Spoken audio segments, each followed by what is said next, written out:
It's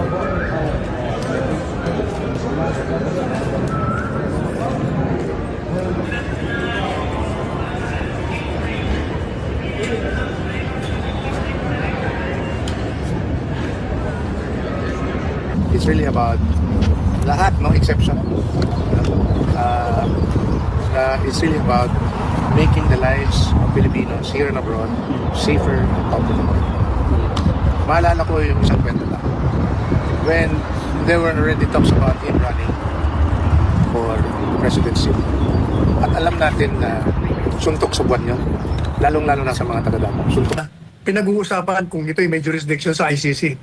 Walang jurisdiction sa ICC kasi malayo yun. Sa labas ng Pilipinas yun.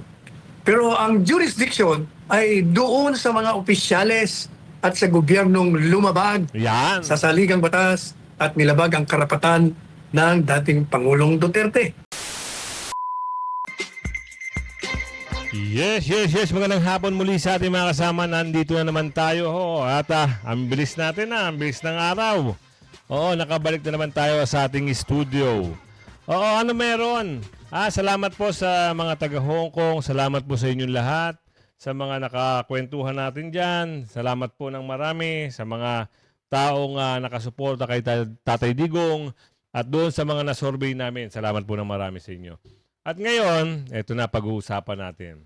Hindi ka lulusot dito, ha? Hindi ka lulusot. Pinakinabangan mo si Tatay Digong at ikaw ay mista pa ni Senator Bato. Ngayon, anong usapin ngayon? Sigurado may subpena ka rin. Alam mo namang hindi maganda at walang legal na papel, pinilit mong pinatakbo ang eroplano. Ano ang gagawin natin dyan ngayon? Yari ka ngayon dyan. No, sigurado ka may paglalagyan ka. Ito, ipasok na natin piloto ng sinakyan ni Tatay Digong na Gulfstream jet. Kakasuhan at subpena. Lagot ka ngayon. Dapat hindi mo lang pinasok ang sarili mo dyan. Dapat tumanggi ka na lang. Magkano ba? Magkano ba kasi? Ito, bigyan natin ng magandang reaction ito. Sa wakas ay nagkaroon na ng kasagutan. Yan! Sino nga ba ang naging piloto ng Gulfstream Jet RP-C5219 na kung saan dito isinakay ang dating Pangulong Duterte na iligal na inaresto ang dating Pangulong Duterte at dinala sa The Hague, Netherlands. Ang pilotong ito ay nagngangalang Captain Johnny Guya. Naku po! Siya pala ay mista ni Senator Hindi ka na nahiya sa senador na kamista mo. Mama? Hindi mo na inisip na ang tao na nakasuporta kay Tatay Digong ay mista mo. Ano ngayon ang sasabihin mo ngayon pag pinatawag ka? Sa bagay, ganyan naman ngayon Nabibili na ata di umano ngayon gusto namin marinig ang pahiwatig mo, paliwanag mo pagdating ng investigasyon. Senator Bato de la Rosa at napagalamang ang may-ari ng eroplano na ito ay walang iba kundi si Ramon Ang. Nako po! Yari kayo kay Trump niyan. Di ba ang sabi doon, pananagutin. Anong gagawin natin dyan? Bakit kasi kayo nakikisawsaw? Bakit pa kayo sumausaw sa mga ganyang bagay? Alam nyo naman na mahirap na lusutan yan. Taong bayan na magiging kalaban nyo dyan pagdating ng panahon. Kayo ba, mga kasama, ano sa palagay nyo dito sa mga taong ito? Wala namang etong mga taong to, dapat to hindi nakikisawsaw sa ganyan Dapat yung nabanggit na pangalan, kung ikaw ay may-ari ng eroplano at alam mo mali at hindi nararapat, dapat ay hindi. Hanap kayo yung eroplano nyo. Hanap kayo. Ngayon, ang problema, inimbestigahan at aalamin kung sino lumutang ang mga pangalan nyo. Anong gagawin natin dito? Tuloy natin. Udas pala. These pictures were taken many years ago, showing then PNP Director General Ronald Bato de la Rosa, now Senator, and his military academy classmate Captain Johnny Guya, pilot in command of RPC-5219, a Gulfstream G550 aircraft registered with Pacific Asian Pearl Airways Incorporated, which flew the former President Yan wait lang ho Tapusin lang natin. Rodrigo Duterte to The Hague. How ironic what some people can do for 30 pieces of silver, just like Judas with Jesus Christ. Ano ngayon ang tawag sa'yo? Ano ngayon ang bansag sa'yo ngayon ng taong bayan? Nakilala ka ngayon tuloy na si Judas Iscariote. Yan sabi dito basahin mo, lalakihan ko. Anong tawag sa'yo? Judas pala. Sabi ko na dapat tinanggihan mo na lang sana. Sadly, the good senator did not even know, till perhaps before the second Senate hearing, that his Mista was complicit with all the others. He may just be the driver of the aircraft, but he's very much an accomplice to the crime of being of Filipino citizen and taking him to the other side of the globe, to the International Criminal Court in The Hague, without regard for due process. The pilot must need his job with San Miguel Corporation's Ramon Ang so bad that he couldn't even refuse the mission of Kaya naman pala dun siya nagtatrabaho. Hindi siya makatanggi kasi ang boss niya ay nababanggit dito. Sa bagay nga, meron nga na mga hindi pag-refuse. Kaso ang problema, kasama ka ngayon sa imbestigahan. At itong nababanggit na angra, nako po, kasama ka rin dyan. Hindi naman si Pilipinas ngayon ang kausap mo dito. Ano sabi doon sa binigay na balita? Presidente ng Amerika. Di ba? Nako po, eto na. Magandang usapin to pagdating ng araw, ha? of helping the transfer of the former president, tantamount to a kid and eventual division of a nation, together with the government pulse. There will always be a time for reckoning. Captain Johnny Gulia, always boycott all San Miguel products. Nako, The may pilot in nananawagan the na ha. hot seat, as questions continue to swirl around the circumstances of former President Roddy Duterte's controversial flight to The Hague. The name of Captain Johnny Gulia, pilot in command of RP-C5219, has surfaced as a key figure in the unfolding narrative. Captain Gulia was reportedly invited to appear during the second Senate hearing, but he did not attend, further fueling interest in his role. Adding to the gravity of the situation, Captain Gulia was also named in the petition for habeas corpus filed before the Supreme Court by the Duterte siblings, questioning the legality of the former president's alleged forced transfer to The Hague. Ito, hindi lang hot seat ang pangalan nila ngayon. Talagang hot na hot sila. Siyempre, sino ba lang hindi mag-iinit, ha? Kasi may problema dito yung boss. Maniwala kayo. May problema yung boss. Kung hindi dahil sa boss, hindi madadawit ang pangalan nito. Ni Kapitan. Yung boss naman, pwede naman tumanggi. Ngayon, ano irarason mo? Ang tanong natin mga kasama, dun ba sa mga bagay-bagay na yan, pwede rin makasuhan yung may-ari ng plane? Yan ang malaking katanungan.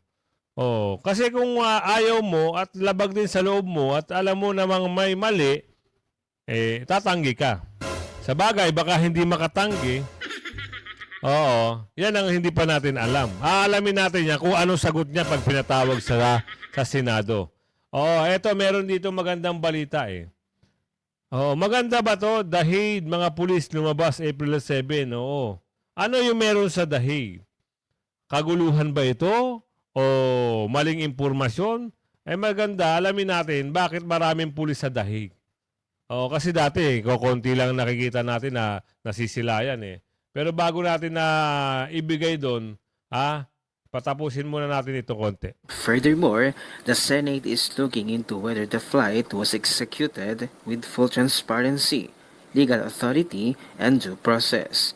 As pilot in command, Captain Gulia may be asked to provide first first-hand information, such as the origin and nature of his flight orders, whether lawful documentation or clearance was presented before takeoff, the behavior and condition of the passengers, including any signs of resistance, and his knowledge, or lack thereof, of the political or legal context surrounding the transport. At the center of the controversy are allegations that the former president was brought to the airport against his will, with viral footage showing what appears to be physical assistance or restraint by police officers. Captain Gulia's testimony could help confirm or dispel these claims from an independent and operational perspective. Legal experts note that pilots, especially those under military or government assignment, are generally not liable if they are simply carrying out lawful orders, unless it can be proven that they knowingly participated in or enabled an unlawful act. The Senate's interest in summoning Captain Gulia reflects a wider effort to uncover the full chain of command and ensure that constitutional rights and due process were upheld during the Okay. Oo. Sa pamamagitan nito ni Captain, malalaman din natin. Magbigay siya ng pahayag at ipaliwanag niya kung ano na talaga nangyari, sino nag-utos, sino nag-utos sa kanya, at sino nag-utos sa boss niya. Ngayon, meron bang due process ang tanong? Wala. Sa nakita natin sa video, wala. At doon sa pagmamadali na hindi magandang pagtrato sa dating Pangulo at doon sa paghatak ni hire sa isang abogado na di naman narapat, kita nyo naman. Ngayon, lagot ka ngayon, hire. Lagot ka! Abangan mo ang paniningil. Pwedeng makontempt? Pwede. Kung meron ka naman talagang pag hindi nagustuhan ng mga senador yung sagot mo, pwede. Pwede kang makulong, pwede.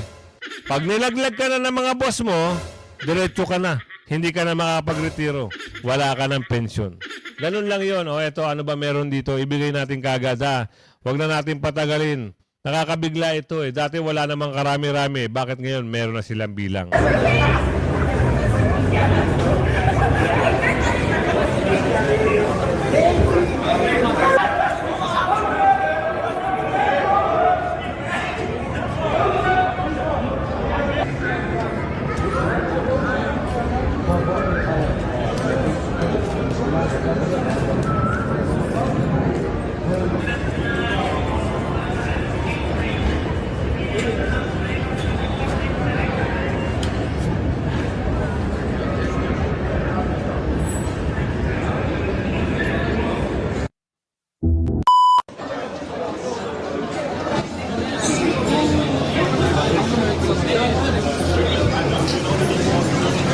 Unsa din nahitabo di ay ngano na may unaan ni.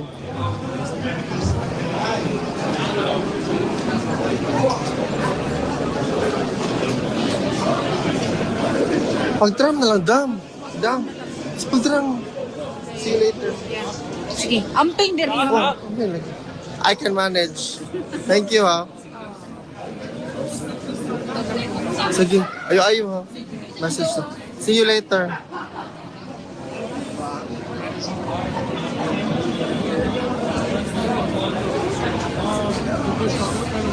Ano meron kaya rito? Related So kaya I'm now ito stuck doon? here in The Hague because apparently the train station is closed. There are no trains going because meron pong riot na nangyari. So lahat ng mga pulis ngayon ay nasa labas po mismo ng The Hague. Kung nakikita niyo po, I don't know what's happening. Pero ang dami po talagang pulis ngayon. So, hindi naman pala ito related doon sa kay Tatay Digong, no? Kasi nakakabahala. Ang title, Hala Kaguluhan sa Dahig, mga pulis lumabas, April 7, 2025. So, kakala natin na ito related doon sa kay Tatay Digong. Pero ipatuloy natin, ha?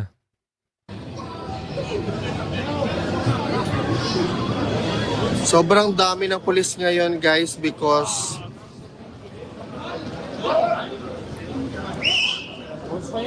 Look. Because ano kuya? Ayan, meron na namang ano.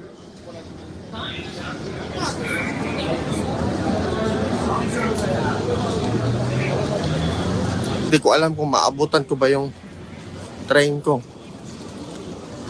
Nay, ano ate? Nay, nag-riot. So, Okay. So, hindi siya related dun ha. Merong mga bagay-bagay na may konting hindi magandang nangyari. Siguro, ayun, nabanggit naman. Merong konting komusyon at naglabasan ng mga pulis. Ganun sa ana, no? Oo. At ito, dahig talaga. Attorney Martin Delgra nasa dahig para suportahan si Tatay Digong. Gusto nating malaman, talagang, ito si Attorney, ito yung hinatak ni Dahayer eh. Yari yan si Dahayer pag nagkabaligtad. Kakasuhan siya ni Attorney Delgra dito. Attorney, kwento nyo sa amin kung ano yung meron dyan at ano yung pag-uusap para malaman ng ating kababayan na ito ho yung nangyari kani-kanila lang. Oo, 19 hours ago, kahapon o kagabi, something ganon. Oo, alamin natin kung ano yung pag-uusap dito. Magandang araw mga kapartner at sa kasalukuyan nandito tayo ngayon sa The Hague, Netherlands at kasama natin si Attorney Delgra, ang attorney po ng ating mahal na dating Pangulong Rodrigo Roa Duterte. May kunti lang tayong katanungan, Attorney. Bakit nandito kayo ngayon sa The Hague, Netherlands? Unang-una, ano po yung purpose? Okay, pero bago ko sagutin yung tanong mo, Anton, gusto ko lang sabihin to. Nung umupo si dating Pangulong Duterte at kinuha niya akong chairman ng LTFRB, sa totoo lang, nanginginig ako pag may media na mag-interview sa akin. But the first media outlet na I decided to take the interview was SNMI. Wow, thank you sir. Sa studio nyo sa Makati. Makati. Pumunta ako doon at nagpa-interview ako doon. Because I know that SMNI ay malaking bagay at malaking papel ng ginawa para maging presidente si dating Pangulong Duterte. So malaking bagay po yan. So doon po sa tanong nyo kung bakit nandito ako, it's both Yan ha, wait lang po ha. it's both personal and then at the same time to show support, no? Why is it personal? Kasi po nung kasagsagan nung March 11 incident doon sa loob ng Villamor Air Base, meron na kaming kutob at nakikita na namin yung plano na hindi na siya makakalabas ng Villamor Air Base except ilalagay siya sa aeroplano at ililipat palabas. At nung hapon na yon, kasi umabot ng hapon, I had a chance to talk to him. Sabi ko, Mayor, mukhang hindi ako makakasabay sa iyo kasi wala akong passport. Sa totoo lang, yung pumunta ako doon at nakapasok naman ako sa Villamor, galing ako doon sa court hearing, kaya nakabarong ako. Hindi po dahil kay Mayor. I had a court hearing earlier at so we did not expect that it would happen that way, no? As it happened. Nakakalungkot, nakakainis, nakakagalit, pero we don't expect that it happened that way. Bigla na. So, And then at the same time, as I made mention earlier, is that to show support to not only to him but to the family. And then at the same time, mas nag-alala ako nung nalaman ko yung nangyari kay ES Bingbong Villalea. Kaya minarapat din na bisitahin ko siya. Kaya nung nakita niya ako dito, sabi niya, magkita tayo. So mahaba yung kwento namin. Hindi pa nga tapos kahit na alam niya yung kinwento. yes. Attorney, may posibilidad ba na makabisita at makausap ko si dating Pangulong Rodrigo Duterte sa I hope I would be able to visit him because before coming here, I already made an application for a visit. Pero hindi patungkol sa kaso niya rito. I'd like to make that clear. Patungkol doon sa mga pending issues doon sa Pilipinas. Particularly yung the fact that he's running for mayor sa Davao. Ako rin yung election lawyer ng PDP. I head the legal team doon sa Duterte senatorial candidate campaign. And then at the same time, yung mga bagay-bagay na kailangan i-address, legal concerns patungkol sa kanyang kandidatura. Okay, so attorney, may iba tayo. Ano po ang masasabi mo sapagkat simula nung March 11 nandito na kami at simula dinalo si Tatay Digong dyan sa ICC Detention Center. Lahat po ng mga Pilipino galing sa iba't ibang bansa, iba't ibang mundo pumunta dito sa tapat ng ICC Detention Center upang magbigay ng suporta sa ating dating mahal na Pangulong Rodrigo Duterte. So ano pong masasabi mo sa mga supporters ni Tatay Digong? Alam mo, nakakabusog puso yung mga ginagawa nila at pagpapakita ng hindi lang pagpapakita ng suporta at pagpapakita ng pagmamahal ng isang tao, ng isang presidente. Tanda na nga siya ngayon. Ito lang ma-interrupt ko lang sila, Atty. Delgra at si Kuya. Hindi lang ho sa dahig, hindi lang ho sa Pilipinas. Maski ho sa Hong Kong, kakauwi ko lang, nagmamadali ako, nakapag-content na ako ngayon.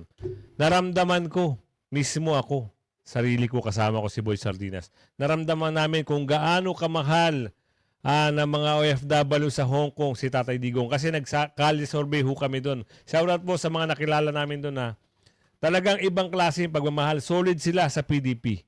Iba yung trato nila.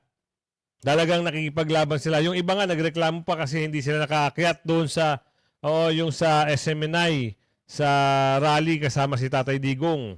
Hindi sila nakapasok, marami hong hindi nakapasok sa area na yun. Nangihinayang sila kasi sa pagkakataon na yun kasi yun lang ang pagkakataon sana nila na makita si Tatay Digong pero hindi pa sila nakapasok. Kaya hinayang na hinayang sila. At talagang sobrang natutuwa sila na nung dumating si Tatay Digong doon. Kaso nga lang, nung pauwi na si Tatay Digong, yan na, nagkaroon na ng problema.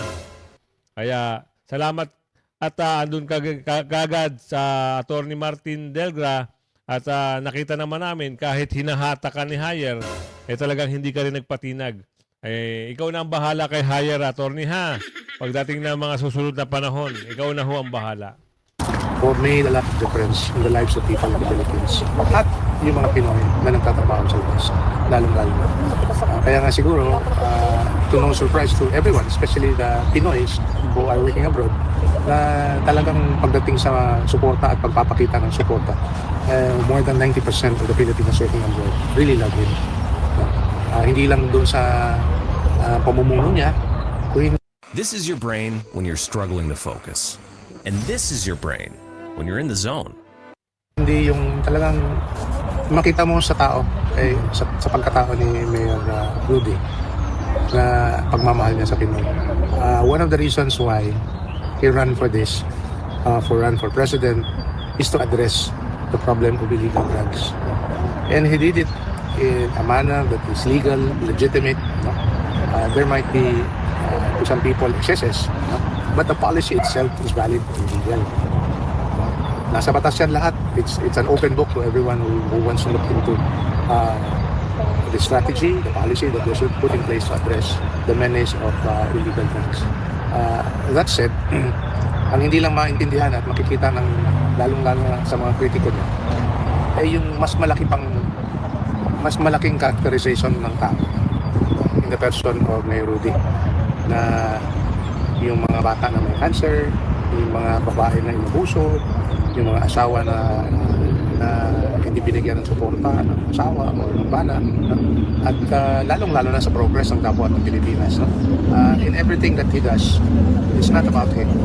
It's really about lahat, no exception. It's really about making the lives of Filipinos here and abroad safer and comfortable.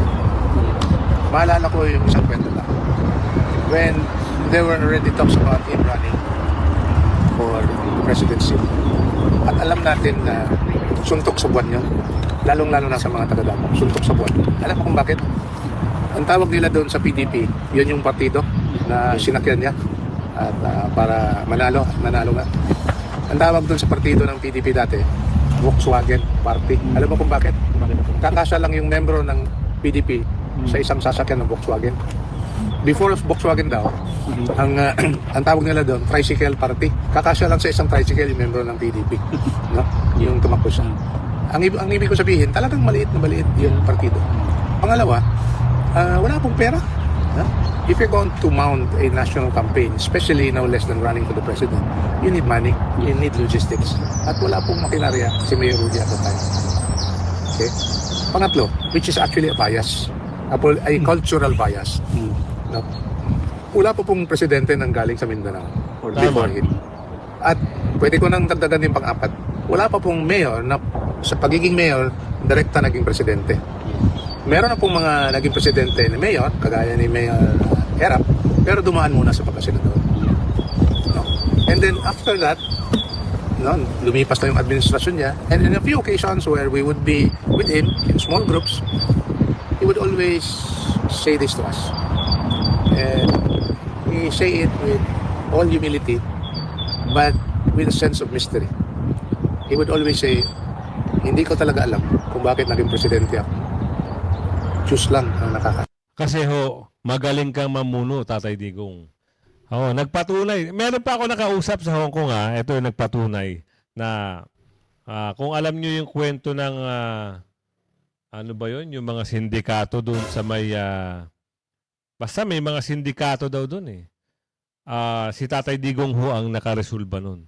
Kaya bilib na bilib ho yung mga taga Davao, Mindanao at yung taga Cebu kay Tatay Digong. At ako ho, aminin ko na ako ay taga Maynila, pero talagang yung suporta natin kay Tatay Digong. Nung nabalitaan natin siya tatakbo noong 2016, talagang tuwan-tuwa at galak na galak. Kasi magkakaroon ng kamay na bakal eh. Pag narinig mo ang pangalang Duterte, kamay na bakal yan sa Mindanao. So yun ang pumasok sa isip natin. Gaganda, magiging maayos ang bansa. Totoo naman, halos lahat naman eh. Yung napakinggan natin, ano ba yung unang ginawa? Bill Project, yan ang sinabi niya. At yung aayusin niya yung illegal na candy, ginawa niya naman. Di ba? At yung iba kasi, na may mga negosyong illegal na candy, kaya kayo galit na galit kay Tatay Digong kasi nasagasaan ni Tatay Digong yung mga produkto nyo.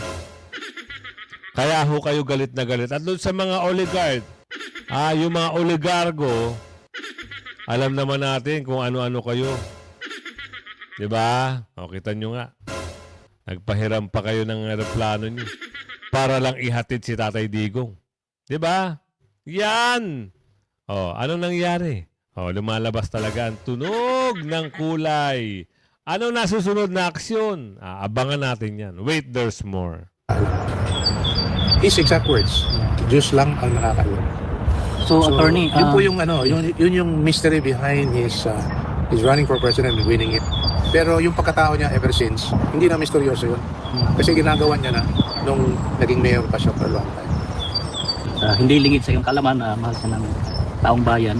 At ngayon, sa kabila ng nangyayari, alam mo, sa kabila ng kanyang ginagawa sa ating bansa at sa mga Pilipino, at ngayon humantong tayo sa ganitong sitwasyon at yun nga, nandito na ang ating dating mahal na Pangulong Rodrigo Duterte dinala dito ngayon sa The Hague, Netherlands na hindi naman dapat. So, ano po yung realization mo, attorney, bakit nangyari? Actually, yung isang realization, hindi naman siguro ito realization ng isang tao. Naiintindihan na ng karamihan ito na may kailan ito yung gobyerno na nakaupo. At alam natin, babalik na si Tatay Digong. Attorney, baka nandiyan ka lang para sunduin mo na si Tatay Digong, aminin mo na sa amin. Dahil galak na galak at gusto na namin na makauwi si Tatay Digong, ha? Baka mamaya biglain mo kami, hindi kami prepare, ha? Eto, mas maganda, pakinggan din natin ang sinabi ni Attorney Salpanielo patungkol dito sa, kailan ba ito binalita? 2 oras lang nakakalipas. Ano ang usapin dito? Sabi dito, petisyon ni Kitty Duterte para sa mga government official na sangkot sa illegal na pag-aresto kay PRRD. Naku, umaaksyon na si Kitty. Salamat, Kitty, ha? Ito, panoorin natin. At hindi naman pinag-uusapan kung ito'y may jurisdiction sa ICC. Walang jurisdiction sa ICC kasi malayo yun. Sa labas ng Pilipinas yun. Pero ang jurisdiction ay doon sa mga opisyales at sa gobyernong lumabag Yan. sa saligang batas at nilabag ang karapatan ng dating Pangulong Duterte. Kaya At may hindi lang kapangyarihan. yun, kahit sabihin natin, karapatang pantao na lang ho. Kahit hindi mo na sasabihin sa isang presidente, yung karapatan ng pantao, dapat binigyan nyo ng pagkakataon yung karapatan ng isang tao. Oo, dapat dinala nyo sa korte sa Pilipinas. Binigyan nyo ng due process. Pero hindi eh. Minadaliin nyo eh. Oo, yung mga umaresto, naku po. Anong gagawin natin dyan, ha? O tuloy. at hindi maaaring masabing moot and academic. Sapagkat pag pumayag tayo dyan, hindi lamang nagpapakita ka na tayo'y inutil sa pag-usig sa mga gumagawa ng krimen dito sa ating bansa, na hindi nagpa-function ng ating sistema legal, juridikatura, at na yung prosecutorial, kung hindi, isinusuko pa natin ang soberentiya ng bansa.